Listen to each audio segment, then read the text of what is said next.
Welcome back to IGN Live from Gamescom in Germany. It's time to check in on Assassin's Creed Unity. Alex here is going to give us an update. Alex, welcome to the show. Do you know what the significance of the number 75 is? What is it?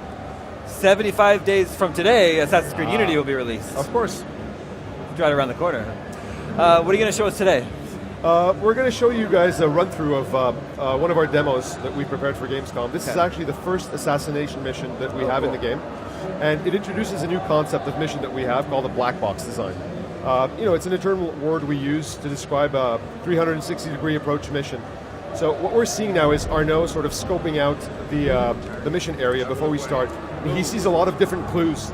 These clues that are revealed in the cinematic will actually help him guide him through the different options that you have, these different mod missions that you have that you can perform that actually change the outcome of the mission.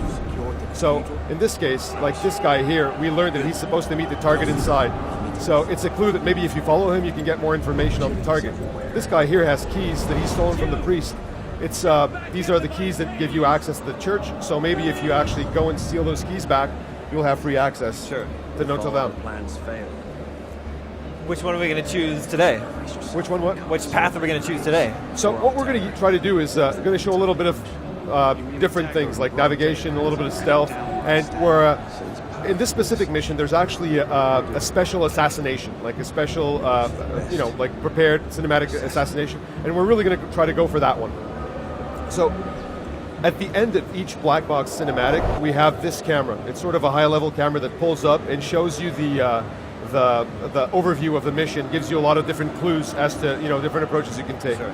Now we're just going to sort of dive in, use a new controlled descent to dive into that crowd gathered in front of Notre Dame and try to go see that dude that was supposed to meet the target.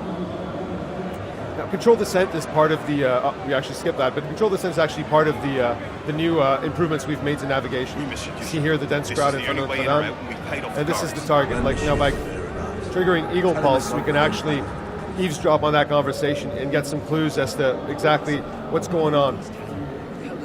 This is the new stealth mode we have. Like eavesdropping on this conversation here, we actually learn that there's a secret meeting that's going to happen between this guy and the target in the confessional in Notre Dame. So if you can kill this guy and you can't make it to the confessional and you can take the guy's place in the confessional, well, that opens the opportunity for a special kill. We've improved climbing. Obviously, we have the controlled descent, but we have really improved climbing, even climbing up. As you can see, the city of Paris is huge. It's a 1-for-1 scale. This is the first time we're doing this in AC.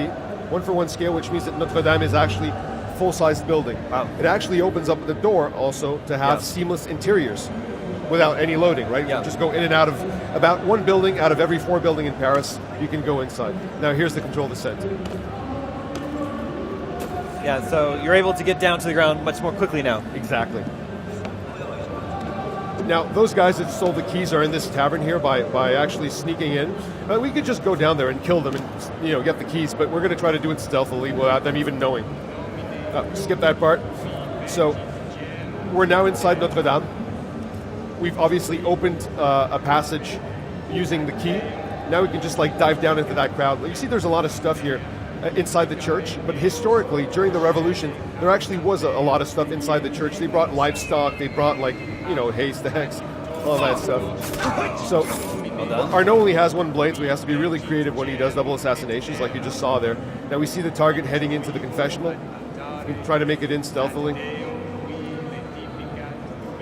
And there you go. Everything's in place. We've really improved cinematics in the game. Like we have this new performance capture technology that we use, and these are the actual characters. From the in-game, we're just seeing them up close. The lighting is phenomenal. It's a brand new lighting system. It actually uses physically based lighting, which gives us this amazing detail. Good. If we're done here, I'll take my leave. Now, at any point during the scene, you can actually assassinate the target, or you can just wait till he stops talking. He'll leave the confessional, and you can kill him in any other way. But this is obviously a very cool way of getting the target. Pretty brutal. Pretty brutal.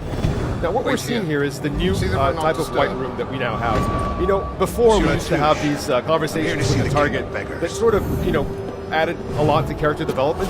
Right now, what these white rooms do is they really move the plot forward. So he's seeing his life flash before his eyes, and through it you're getting clues to the next missions. Obviously, we've edited it not to spoil anything, but they're actually a lot longer in the actual game. Now, the mission is not over until you actually get out of there.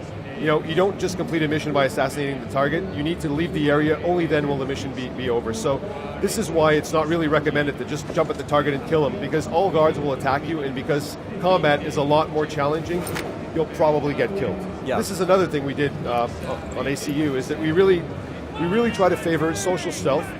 But to do that, you need to make sure that combat is challenging, or else it becomes the path of least resistance, and players will always try to use the combat path, right?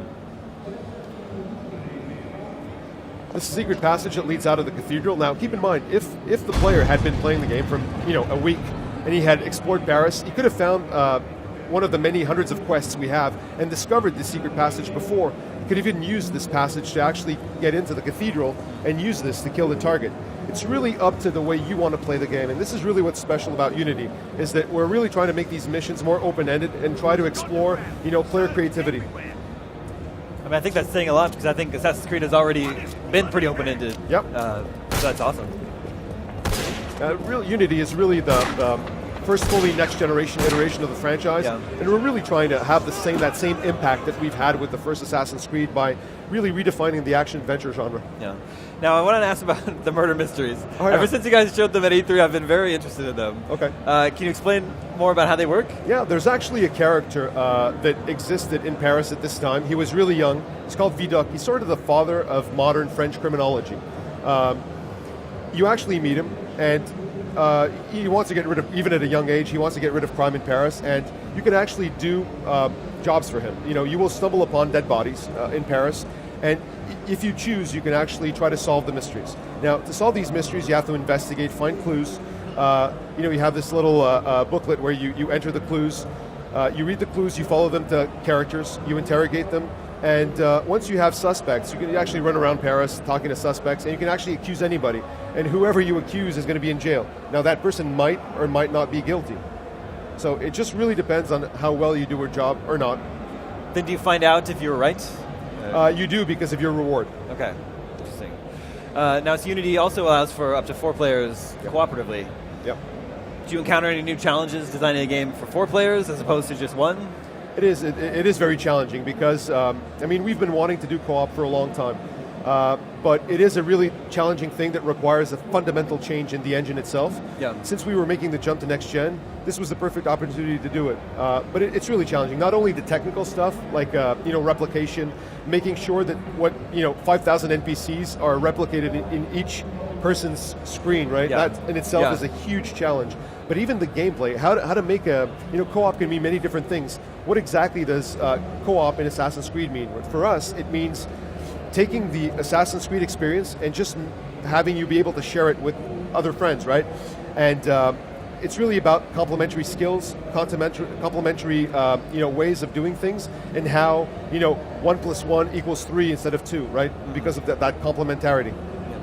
The way it's sort of set up or explained is that each of the assassins is the main character in their own game. Is that correct? Yeah. Exactly, and this is because, in previous AC games, the story was the main motivator for completing the game, and which this really goes against the concept of an open world, because if you're stuck in a linear story, it really, the end of the world is about to happen and you stop and you fish for 4 hours, right? So it's a little bit counterintuitive. So we decided to change the motivation of progression of the game to actual character progression. So your main motivator in ACU is Arnaud's journey from novice to master assassin, which means that everything you do in the city, from the Arnaud's redemption quest, which is single player, to the 11 different co-op missions, which we call Brotherhood missions, to the hundreds of different quests in Paris, all of that gives you something that will help you progress Arnaud. Skill points that actually allow you to buy skills, equipment, money, or weapons. So, since the glue that gels everything together is Arnaud, we needed to keep Arnaud consistent throughout the game so that we didn't get 2 separate experiences like we had before with single player and multiplayer. This is why, from everybody's point of view, you are always playing Arnaud, and we just replace your friends' faces with generic faces from our database of assassin faces. Cool.